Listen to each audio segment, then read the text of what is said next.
सभी प्यारे दोस्तों को नमस्कार। मैं सुभाष नौबार स्वागत करता हूं आपके परिवार टॉप ट्रेंडिंग स्टडी पर।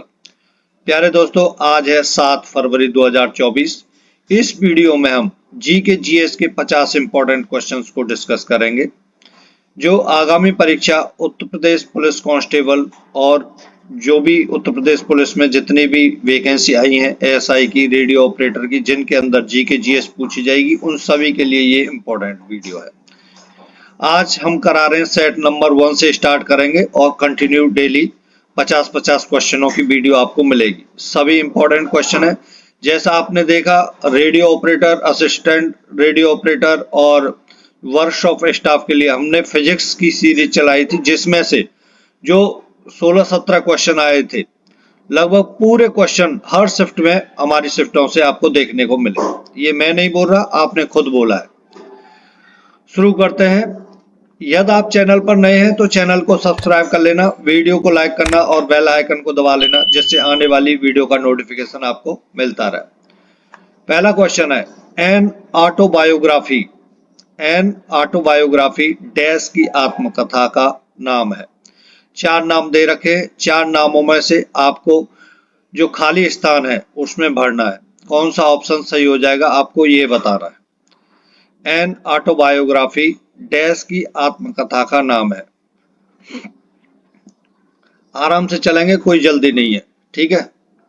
आपने सोच लिया होगा। ऑप्शन ए सही है। एन ऑटोबायोग्राफी जवाहरलाल नेहरू की आत्मकथा का नाम है। जवाहरलाल नेहरू ने ये कब लिखी थी? सन 1934, जब जून 1934 में वो जेल में थे। जून 1934 से फरवरी 1935 तक जेल में रहे थे। उस समय एन ऑटोबायोग्राफी, ये जो आत्मकथा है, ये उस समय लिखी गई थी।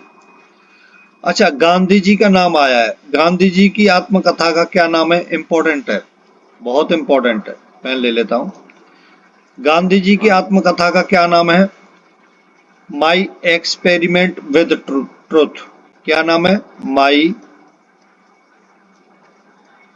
एक्सपेरिमेंट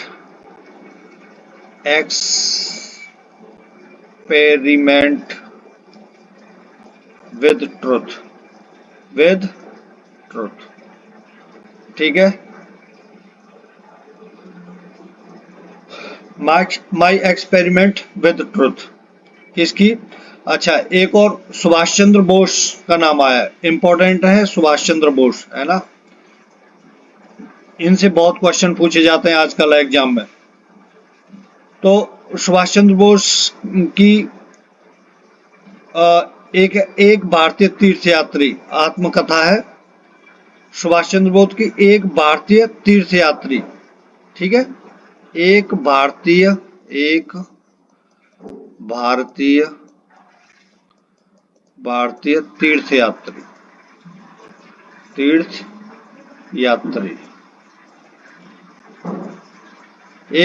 एक भारतीय तीर्थयात्री सुभाष चंद्र बोस की आत्मकथा का नाम है।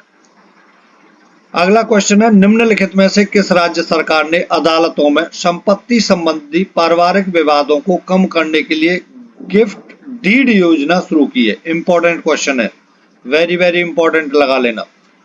निम्नलिखित में से किस राज्य सरकार ने अदालतों में संपत्ति संबंधी पारिवारिक विवादों को कम करने के लिए गिफ्ट डीड योजना शुरू की है? ऑप्शन ए सही हो जाएगा, उत्तर प्रदेश सरकार ने। यूपी में घर घर शांति का वातावरण बनाने तथा अदालतों से संपत्ति संबंधी पारिवारिक विवादों के बोझ को कम करने के उद्देश्य से योगी सरकार द्वारा यह योजना चलाई गई है। उत्तर प्रदेश सरकार की योजना है गिफ्ट डीड योजना। किस लिए चलाई गई है? घर घर शांति का वातावरण बनाने तथा अदालतों से संपत्ति संबंधी पारिवारिक विवादों के बोझ को कम करने के उद्देश्य से योगी सरकार द्वारा यह योजना चलाई गई है। अगला क्वेश्चन है, बाबा अलाउद्दीन खान किस संगीत वाद्य यंत्र से संबंधित हैं? बाबा अलाउद्दीन खान किस संगीत वाद्य यंत्र से संबंधित है? 4 ऑप्शन दे रखे हैं। 4 ऑप्शनों में से आपको बताना है कि बाबा अलाउद्दीन खान किस संगीत वाद्य यंत्र से संबंधित है?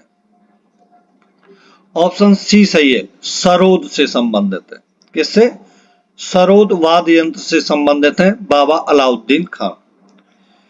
अच्छा, ये बाबा अलाउद्दीन खान को 1958 ईस्वी में, 1958 ईस्वी में, कब? 1900 सरोद से संबंधित है 1958 ईस्वी में बाबा अलाउद्दीन खान को पद्म भूषण, कौन सा? पद्म भूषण, और 1971 ईस्वी में, 1971 ईस्वी में पद्म विभूषण, पद्म विभूषण से सम्मानित किया गया था। 1958 में पद्म भूषण से और 1971 में पद्म विभूषण से सम्मानित किया गया था बाबा अलाउद्दीन खान को। और इनका संबंध किस संगीत वाद्य यंत्र से है? सरोद से संबंधित है। अच्छा, यदि वाद्य यंत्रों की बात आई है तो दो इंपॉर्टेंट नाम है, आपको नाम याद रखना है। पंडित रविशंकर प्रसाद, पंडित रविशंकर का किससे संबंधित है? सितार से संबंधित है। पंडित रविशंकर का बहुत पूछा जाता है एग्जाम में, है ना? तो पंडित रविशंकर का संबंध किस वाद्य यंत्र से है? सितार से संबंधित है। एक नाम है जाकिर हुसैन का, जाकिर हुसैन का। जाकिर हुसैन एक प्रसिद्ध तबला वादक थे, ठीक है? तबला वादक, तबला वादक का नाम पूछा जाता है तो जाकिर हुसैन जी का नाम बहुत इंपॉर्टेंट है।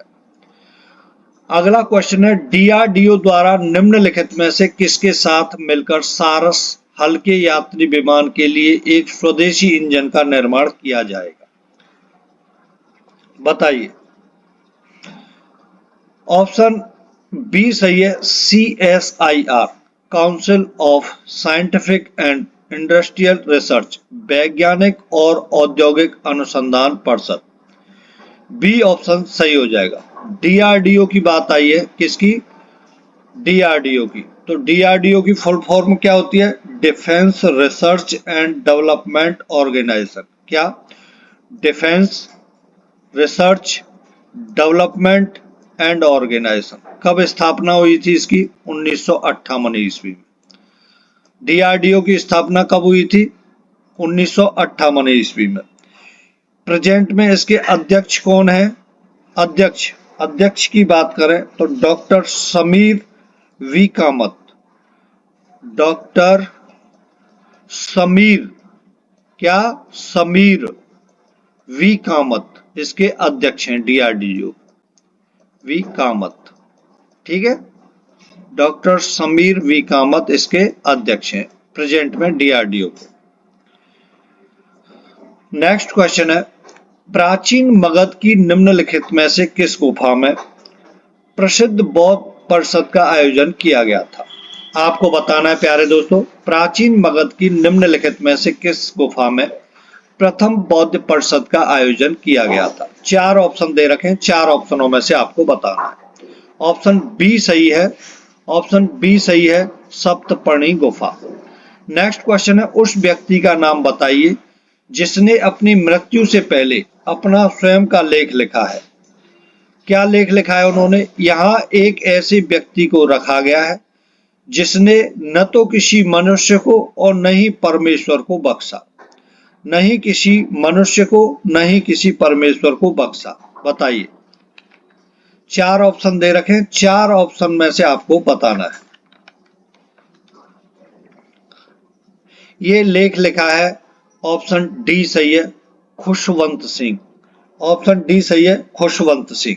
नेक्स्ट क्वेश्चन है, निम्नलिखित में से डिजिटल कैमरा का आविष्कार किसने किया था? चार ऑप्शन दे रखे हैं, चार ऑप्शनों में से आपको बताना है कि इन चार ऑप्शनों में से डिजिटल कैमरा का आविष्कार किसने किया था? ऑप्शन बी सही है, स्टीवन सेशन ने डिजिटल कैमरा का आविष्कार किया था। नेक्स्ट क्वेश्चन है, वल्लभाचार्य ने किसके भक्ति गीत का प्रचार किया? वल्लभाचार्य ने किसके भक्ति गीत का प्रचार किया? चार ऑप्शन दे रखे हैं, चार ऑप्शनों में से ऑप्शन सी सही है, कृष्ण। कृष्ण भक्ति गीत का प्रचार किया था श्री वल्लभाचार्य जी ने। ठीक है, सभी इंपॉर्टेंट क्वेश्चन है, प्रीवियस ईयरों में आए हुए क्वेश्चन है। ठीक है, नेक्स्ट क्वेश्चन है, कन्नौज के लिए त्रिपक्षीय संघर्ष निम्नलिखित में से किन सेनाओं द्वारा लड़ा गया था? आपके एग्जाम के लिए वेरी वेरी इंपॉर्टेंट क्वेश्चन है। कन्नौज के लिए त्रिपक्षीय संघर्ष निम्नलिखित में से किन सेनाओं द्वारा लड़ा गया था? 4 ऑप्शन दे रखे, 4 ऑप्शनों को भली बात पढ़िए, फिर मैं आंसर आपको बताता हूं। आराम से पढ़ लो, कोई जल्दीबाजी नहीं है अपनी।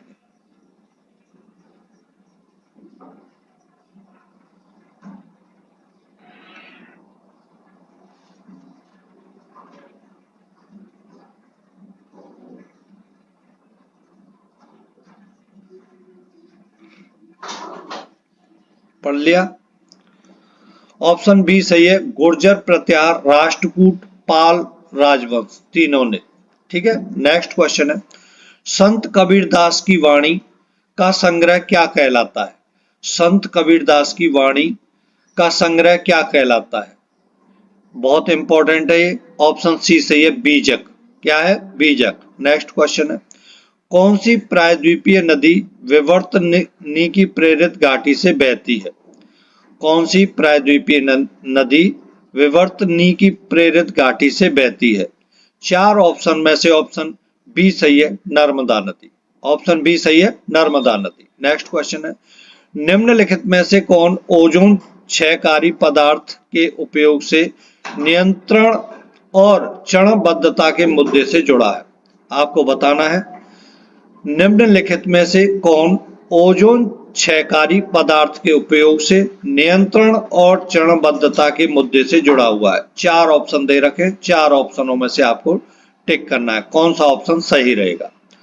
ऑप्शन बी सही है, Montreal protocol. Montreal protocol. Next question है, यूरी गागरिन अंतरिक्ष में पहुंचने वाला पहला अंतरिक्ष यात्री किस देश से था? आपको बताना है प्यारे दोस्तों, यूरी गागरिन अंतरिक्ष में पहुंचने वाला पहला अंतरिक्ष यात्री किस देश से था? ऑप्शन डी सही हो जाएगा, रूस से था। कहां से? रूस से। नेक्स्ट क्वेश्चन है, किस भारतीय वैज्ञानिक ने साबित किया कि पौधे भी ध्वनि महसूस कर सकते हैं? 4 ऑप्शनों में से ऐसे कौन वैज्ञानिक हैं? इन वैज्ञानिकों में से आपको एक को टिक करना है जिसमें से उसने साबित किया था कि पौधे भी ध्वनि महसूस कर सकते हैं। ऑप्शन डी सही है, जेसी बोस। ऑप्शन डी सही है, जेसी बोस, यानी डॉक्टर जगदीश चंद्र Basu, doctor Jagdish Chandra Bose. Next question है, वैश्वीकरण के भारतीय अर्थव्यवस्था पर प्रभावों के संदर्भ में आर्थिक सुधारों को 2 भागों में बांटा गया था। प्रथम भाग में स्थिरीकरण कार्यक्रम अपनाया गया था, जो था, बताइए 4 ऑप्शनों में से वो कौन सा था? वैश्वीकरण के भारतीय अर्थव्यवस्था पर प्रभावों के संदर्भ में आर्थिक सुधारों को 2 भागों में बांटा गया था। प्रथम भाग में स्थिरीकरण कार्यक्रम अपनाया गया था, जो था, क्या था? ऑप्शन ए सही है, अल्पकालीन अवधि। ऑप्शन ए सही हो जाएगा, अल्पकालीन अवधि। नेक्स्ट क्वेश्चन है, निम्नलिखित में से मोहम्मद बिन तुगलक द्वारा नहीं किया गया था? निम्नलिखित में से कौन मोहम्मद बिन तुगलक द्वारा नहीं किया गया था? तो ऑप्शन ए जैसे दे रखा है, राजधानी को दिल्ली से देवगिरी स्थानांतरित करना, ये तो मोहम्मद बिन तुगलक द्वारा किया गया था, है ना। तांबे की मुद्रा प्रणाली की शुरुआत मोहम्मद बिन तुगलक ने ही की थी, ये भी किया गया था। दुआब क्षेत्र में कर की वृद्धि मोहम्मद बिन तुगलक ने की थी, ये भी किया गया था। पुरी के जगन्नाथ मंदिर पर कब्जा इसने नहीं किया था। तो अपना यही ऑप्शन सही हो जाएगा, डी ऑप्शन। इसमें पूछा गया है ना कि मोहम्मद बिन तुगलक द्वारा नहीं किया गया था, नहीं किया गया था, पूछा गया है। ठीक है, तो ऑप्शन अपना डी सही है, डी सही है। किसने किया था? फिरोज शाह तुगलक ने पुरी में जगन्नाथ मंदिर पर कब्जा कर लिया था। किसने किया था? फिरोज शाह तुगलक ने, पुरी के जगन्नाथ मंदिर पर। ठीक है, नेक्स्ट क्वेश्चन है, प्रताप सिंह ने अंग्रेजों के विरुद्ध विद्रोह कहां किया था? प्रताप सिंह ने अंग्रेजों के विरुद्ध विद्रोह कहाँ किया था? चार ऑप्शन दे रखे हैं, चार ऑप्शनों में से आपको बताना है कि प्रताप सिंह ने अंग्रेजों के विरुद्ध विद्रोह कहाँ किया था। ऑप्शन बी सही हो जाएगा, जिंद में। जिंद, जिंद कहाँ है? हरियाणा में। नेक्स्ट क्वेश्चन है, निम्नलिखित में से कौन सा कार्य चुनाव आयोग से संबंधित नहीं है? तीन कार्य चुनाव आयोग से संबंधित हैं, लेकिन एक कार्य चुनाव आयोग से संबंधित नहीं है। आपको वो बताना है जो चुनाव आयोग से संबंधित नहीं है। जैसे पहला ए ऑप्शन दे रखा है, हर राज्य की संसद और विधानसभा के सभी चुनावों को करवाना, ये तो भैया उसी का काम है। निर्वाचन संबंधी भूमिकाओं की तैयारी के नियंत्रण और निर्देशन, ये भी उसी का काम है। राजनीतिक दलों की स्थापना को मंजूरी, ये भी उसी का काम है। विधायिकाओं के चुनावों के संदर्भ में प्रावधान बनाना, ये उसका काम नहीं है। तो ऑप्शन डी सही हो जाएगा अपना, ठीक है। ऑप्शन डी सही है, ऑप्शन डी सही हो जाएगा। नेक्स्ट क्वेश्चन है, खादी और ग्रामोद्योग आयोग अधिनियम 1956 के तहत स्थापित वैधानिक निकाय खादी और ग्रामोद्योग आयोग निम्नलिखित में से किस मंत्रालय के तहत कार्य करता है? आपको बताना है प्यारे दोस्तों कि खादी और ग्रामोद्योग आयोग अधिनियम 1956 के तहत स्थापित वैधानिक निकाय खादी और ग्रामोद्योग आयोग निम्नलिखित में से किस मंत्रालय के तहत कार्य करता है? चार ऑप्शन दे रखे हैं, चार ऑप्शन में से ऑप्शन बी सही है, सूक्ष्म लघु और मध्यम उद्यम मंत्रालय। नेक्स्ट क्वेश्चन है, ओडिशा के किस जिले में पूर्वी घाट की सबसे ऊंची चोटी है? आपको बताना है कि ओडिशा के किस जिले में पूर्वी घाट की सबसे ऊंची चोटी है। चार ऑप्शन में से ऑप्शन ए सही है, गजपति। ऑप्शन ए सही हो जाएगा, गजपति। नेक्स्ट क्वेश्चन है, प्रायद्वीपीय भारत की चोटियों का उनकी ऊंचाई के अवरोही क्रम में सही समूह का चयन कीजिए।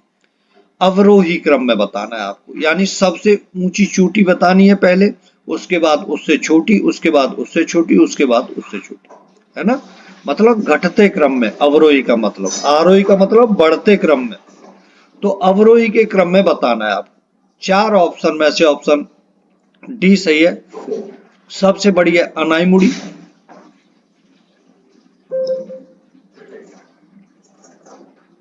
कहाँ गया, अनाईमुड़ी, डोडा बेटा, गुरु शिखर, महेंद्रगिरी, ठीक है। ये सबसे ऊंची है, इससे छोटी ये है, इससे छोटी ये है, ये सबसे ऊंची हो गई, इससे छोटी, इससे छोटी ये हो गई, इससे छोटी ये हो गई, फिर ये सबसे छोटी हो गई, ठीक है। नेक्स्ट क्वेश्चन है, एक परिभाषित भौगोलिक स्थान के लिए अद्वितीय होने की पारिस्थितिक स्थिति को किस नाम से जाना जाता है? आपको बताना है, एक परिभाषित भौगोलिक स्थान के लिए अद्वितीय होने की पारिस्थितिक स्थिति को किस नाम से जाना जाता है? चार ऑप्शन दे रखे, चार ऑप्शन में से ऑप्शन डी सही है, स्थानिक। ऑप्शन डी सही है, स्थानिक। नेक्स्ट क्वेश्चन है, डैश अंटार्कटिका का एकमात्र सक्रिय ज्वालामुखी है। खाली स्थान दे रखा है, आपको चार ऑप्शन में से खाली स्थान में क्या आएगा वो आपको बताना है। चार ऑप्शन में से ऑप्शन बी सही है, माउंट एरेबस अंटार्कटिका का एकमात्र सक्रिय ज्वालामुखी है, ठीक है। ऑप्शन बी सही हो जाएगा। नेक्स्ट क्वेश्चन है, लता मंगेशकर को डैश में भारत रत्न से सम्मानित किया गया था। लता मंगेशकर को डैश में भारत रत्न से सम्मानित किया गया था, किस सन में, आपको ये बताना है। तो ऑप्शन बी सही है, 2001 में लता मंगेशकर को 2001 में भारत रत्न से सम्मानित किया गया था। उनको 1989 में लता मंगेशकर जी को दादा साहेब फाल्के पुरस्कार मिला था। दादा साहेब फाल्के पुरस्कार पूछा जाता है कि लता मंगेशकर जी को कब मिला था, तो 1989 में मिला था। अच्छा, सन 2019 में 3 भारत रत्न मिले थे, किस किस को मिले थे? सबसे पहला प्रणब मुखर्जी, जो भारत के 13वें राष्ट्रपति थे। किस नंबर के थे? 13वें राष्ट्रपति थे, 13वें राष्ट्रपति थे प्रणब मुखर्जी। भूपेन हजारिका। सेकंड, जो एक संगीतकार, गीतकार, कवि, गायक है ना, ये सभी थे। कौन? भूपेन हजारिका। और तीसरा नाम है नानाजी देशमुख। नानाजी देशमुख जो भारत के एक प्रमुख सामाजिक कार्यकर्ता के रूप में उभरे थे, है ना, नानाजी देशमुख। तीन को भारत रत्न से सम्मानित किया गया था सन 2019 ईस्वी में। अगला क्वेश्चन है, लॉरियस वर्ल्ड स्पोर्ट्स अवार्ड 2023 में किस टीम को world team of the year award से सम्मानित किया गया? चार ऑप्शन में से एक ऑप्शन सही है, जो आपको बताना है कि लॉरियस वर्ल्ड स्पोर्ट्स अवार्ड 2023 में किस टीम को world team of the year award से सम्मानित किया गया। ऑप्शन बी सही हो जाएगा, Argentina men's football team. Option B सही है, अर्जेंटीना मेंस फुटबॉल टीम। अगला क्वेश्चन है, ग्रीष्मकालीन ओलंपिक खेल 2024 की मेजबानी किस शहर में होनी है? ग्रीष्मकालीन ओलंपिक खेल 2024 की मेजबानी किस शहर में होनी है, आपको ये बताना है। चार ऑप्शन दे रखे हैं, चार ऑप्शनों में से ऑप्शन ए सही है, पेरिस में होनी है। इंपॉर्टेंट क्वेश्चन है, टिक कर लेना इंपॉर्टेंट पे, वेरी वेरी इंपॉर्टेंट है। ग्रीष्मकालीन ओलंपिक खेल 2024 की मेजबानी पेरिस शहर में होनी है। नेक्स्ट क्वेश्चन है, राउंड रॉबिन संबंधित है। चार ऑप्शन दे रखे, चार ऑप्शनों में से आपको बताना है कि राउंड रॉबिन किससे संबंधित है। ऑप्शन डी सही है, लीग प्रतियोगिता से संबंधित है राउंड रॉबिन। नेक्स्ट क्वेश्चन है, ट्रिपल नैनो AUV2 परियोजना का उद्देश्य क्या है? आपको बताना है प्यारे दोस्तों, ट्रिपल नैनो AU2 परियोजना का उद्देश्य क्या है। चार ऑप्शन में से ऑप्शन ए सही हो जाएगा, स्थलीय बर्फ से ढके जल निकायों का पता लगाने के लिए। ठीक है, ट्रिपल नैनो AU2 परियोजना शुरू की गई है। नेक्स्ट क्वेश्चन है, पांचवी राष्ट्रीय व्हील चेयर रग्बी चैंपियनशिप 2023 के फाइनल में कौन सा राज्य विजेता बना? आपको बताना है, पांचवी राष्ट्रीय व्हील चेयर रग्बी चैंपियनशिप 2023 के फाइनल में कौन सा राज्य विजेता बना है। ये कुछ करंट के क्वेश्चन है जो मैंने इसमें लिए, जो आपके लिए इंपॉर्टेंट हैं वही लिए करंट के क्वेश्चन। ठीक है, तो आपको इन चार ऑप्शनों में से बताना है कि पांचवी राष्ट्रीय व्हील चेयर रग्बी चैंपियनशिप 2023 के फाइनल में कौन सा राज्य विजेता बना। ऑप्शन सी सही है, महाराष्ट्र। ऑप्शन सी सही है, महाराष्ट्र। नेक्स्ट क्वेश्चन है, इयान विल्मोट कौन थे और वह किस लिए जाने जाते हैं? चार ऑप्शन में से आपको बताना है, बड़ा क्वेश्चन है। इयान विल्मोट कौन थे और वह किस लिए जाने जाते हैं? चार ऑप्शनों को आराम से पढ़िए, थोड़ा बड़ा है, मैं आपको 8 सेकंड देता हूं।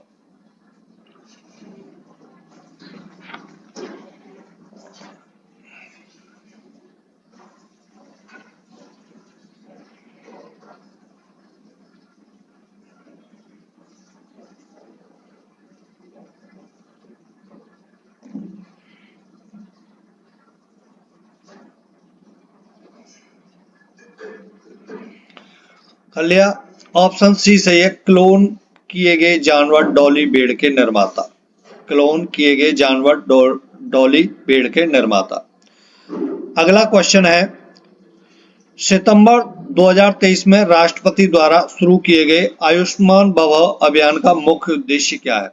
सितंबर 2023 में राष्ट्रपति द्वारा शुरू किए गए आयुष्मान भव अभियान का मुख्य उद्देश्य क्या है? चार ऑप्शन में से ऑप्शन बी सही है, सभी के लिए स्वास्थ्य देखभाल सुनिश्चित करना। सभी के लिए स्वास्थ्य देखभाल सुनिश्चित करना। नेक्स्ट क्वेश्चन है, ग्रेशम का नियम निम्नलिखित में से किससे संबंधित है? चार ऑप्शनों में से आपको बताना है कि ग्रेशम का नियम निम्नलिखित में से किससे संबंधित है। चार ऑप्शनों में से आपको बताना है। इंपॉर्टेंट क्वेश्चन है ये, ग्रेशम का नियम बहुत आता है एग्जाम के अंदर, इकोनॉमी से संबंधित है, बहुत पूछा जाता है। ऑप्शन सी सही हो जाएगा, यह कानून एक मौद्रिक सिद्धांत है जो कहता है कि बुरा पैसा अच्छा पैसा निकाल देता है। बुरा पैसा अच्छा पैसा निकाल देता है। नेक्स्ट क्वेश्चन है, NTPC ग्रीन एनर्जी लिमिटेड ने सितंबर 2023 में ग्रीन हाइड्रोजन उत्पादन के लिए डैश के साथ सहयोग किया। करंट का क्वेश्चन है, इंपॉर्टेंट क्वेश्चन है, वेरी वेरी इंपॉर्टेंट है। एनटीपीसी ग्रीन एनर्जी लिमिटेड ने सितंबर 2023 में ग्रीन हाइड्रोजन उत्पादन के लिए डैश के साथ सहयोग किया। ऑप्शन बी सही है, नायरा एनर्जी। ऑप्शन बी सही है, नायरा एनर्जी। नेक्स्ट क्वेश्चन है, गुजरात में किस स्थान पर WHO और आयुष मंत्रालय पारंपरिक चिकित्सा पर पहली बार वैश्विक शिखर सम्मेलन की मेजबानी करेंगे? गुजरात में किस स्थान पर WHO और आयुष मंत्रालय पारंपरिक चिकित्सा पर पहली बार वैश्विक शिखर सम्मेलन की मेजबानी करेंगे? चार ऑप्शनों में से ऑप्शन बी सही हो जाएगा, गांधीनगर। गांधीनगर गुजरात में। नेक्स्ट क्वेश्चन है, विभाजन विभीषिका स्मृति दिवस किस दिन मनाया जाता है? प्यारे दोस्तों, आपको बताना है विभाजन विभीषिका स्मृति दिवस किस दिन मनाया जाता है। चार ऑप्शन में से ऑप्शन सी सही है, 14 अगस्त को। नेक्स्ट क्वेश्चन है, उस रेलवे स्टेशन का नाम बताएं जहां दुनिया का सबसे लंबा रेलवे प्लेटफॉर्म है। उस रेलवे स्टेशन का आपको नाम बताना है जहां दुनिया का सबसे लंबा रेलवे प्लेटफॉर्म है। चार ऑप्शन में से ऑप्शन सी सही हो जाएगा, श्री सिद्ध रुद्धा स्वामी जी रेलवे स्टेशन, हुबली। ठीक है, ऑप्शन सी सही है। नेक्स्ट क्वेश्चन है, निम्नलिखित में से किस IIT शोधकर्ता ने चाय फैक्ट्री के कचरे से फार्मास्यूटिकल और खाद्य उत्पाद विकसित किए? तो चार ऑप्शन में से ऑप्शन बी सही है, IIT गुवाहाटी। नेक्स्ट क्वेश्चन है, सेपिया डैश फाइलम से संबंधित है। सेपिया डैश फाइलम से संबंधित है। चार ऑप्शन दे रखे हैं, चार ऑप्शनों में से ऑप्शन डी सही है, Mollusca. Mollusca, sepia Mollusca phylum से संबंधित है। नेक्स्ट क्वेश्चन है, किस वस्तु को अवतल दर्पण के सामने कहाँ रखा किसी वस्तु को अवतल दर्पण के सामने कहाँ रखा जाना चाहिए ताकि वस्तु का प्रतिबिंब वस्तु के आकार के समान हो? आपको बताना है चार ऑप्शनों में से कि किसी वस्तु को अवतल दर्पण के सामने कहाँ रखा जाना चाहिए ताकि वस्तु का प्रतिबिंब वस्तु के आकार के समान हो। ऑप्शन डी सही हो जाएगा, सी पर वक्रता केंद्र। सी पर वक्रता केंद्र। नेक्स्ट क्वेश्चन है, निम्नलिखित युग्मों पर विचार आपको करना है। हॉर्नबिल महोत्सव नागालैंड से संबंधित है, अंबुबाची का मेला असम राज्य से और पुथंडू तमिलनाडु से। उपरोक्त में से कितने जोड़े सही सम्मिलित हैं, आपको ये बताना है। इंपॉर्टेंट क्वेश्चन है, ठीक है, बहुत पूछे जाते हैं इस तरीके के क्वेश्चन। तो ऑप्शन अपना सी सही हो जाएगा, सभी तीनों सही हैं। हॉर्नबिल महोत्सव किससे, नागालैंड से संबंधित है, अंबुबाची का मेला असम से संबंधित है और पुथंडू तमिलनाडु से संबंधित है। ठीक है, नेक्स्ट क्वेश्चन है, भारत का राष्ट्रीय कैलेंडर सक्संवत पर आधारित है जिसका पहला महीना डैश है और आधिकारिक उद्देश्यों के लिए ग्रेगोरियन कैलेंडर के साथ 22 मार्च 1957 से 365 दिनों का एक सामान्य वर्ष अपनाया गया था। ये क्वेश्चन SSC में पूछा गया था और आजकल इस तरीके के क्वेश्चन बहुत आ रहे हैं। ऑप्शन डी सही हो जाएगा, चैत्र। ऑप्शन डी सही है, चैत्र। नेक्स्ट क्वेश्चन है, निम्नलिखित में से किस नृत्य शैली में एक महिला नर्तकी नृत्य करते समय अपने सिर के ऊपर रोशन दीपकों के एक स्तंभ को संतुलित करती है? चार ऑप्शनों में से आपको बताना है। ऑप्शन डी सही हो जाएगा, चरकुला। चरकुला नृत्य है वो। नेक्स्ट क्वेश्चन है, निम्न पर विचार कीजिए। अजंता की गुफाएं, एलोरा की गुफाएं, लेपाक्षी मंदिर, उपरोक्त में से कितने स्थान भित्ति चित्रों के लिए जाने जाते हैं? आपको बताना है ये तीन जो स्थान दे रखे हैं इनमें से कौन कौन सा स्थान तीनों में से भित्ति चित्रों के लिए जाना जाता है? ऑप्शन सी सही है, सभी तीनों के लिए। ठीक है, नेक्स्ट क्वेश्चन है, बोधिसत्व पद पाणी की चित्रकारी सबसे प्रसिद्ध और बहुधा चित्रों में से एक है जो है। बोधिसत्व पद पाणी की चित्रकारी सबसे प्रसिद्ध और बहुधा चित्रों में से एक है जो है। चार ऑप्शनों में से ऑप्शन ए सही है, अजंता। नेक्स्ट क्वेश्चन है, निम्नलिखित में से कौन सी महिला पैरा कमांडो बनने वाली पहली महिला आर्मी सर्जन बन गई हैं? चार ऑप्शनों में से आपको बताना है कि निम्नलिखित में से कौन सी ऐसी महिला पैरा कमांडो बनने वाली पहली महिला आर्मी सर्जन बन गई हैं। तो ऑप्शन ए सही है, पायल छाबड़ा, पायल छाबड़ा। नेक्स्ट क्वेश्चन है, इत सिंह एक चीनी यात्री था जो 3 साल तक डैश में रहा और संस्कृत सीखी। तो कहाँ रहा था वो? ताम्रलिप्त में रहा था। ऑप्शन बी अपना सही हो जाएगा। एक फायोयान के बारे में बहुत पूछा जाता है, तो मैंने ये ले लिया है। फायोयान चीन से भारत आने वाला पहला यात्री था। पहली बात, चीन से आने वाला सबसे पहला यात्री कौन था? फायोयान था। और फायोयान ने पाटलिपुत्र शहर में लगभग 3 वर्षों तक संस्कृत भाषा का अध्ययन किया था। यदि फायोयान से आता है तो ये सही है। कहाँ रहे थे वो? पाटलिपुत्र में रहे थे। 3 साल तक संस्कृत भाषा का अध्ययन किया था उन्होंने। सबसे पहले चीन से आने वाले पहले यात्री थे फायोयान।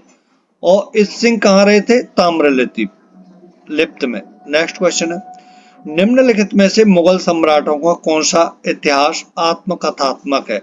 4 दे रखे हैं, आत्मकथात्मक आपको बताना है, जो खुद ने लिखी हुई हो, खुद की आत्मकथा।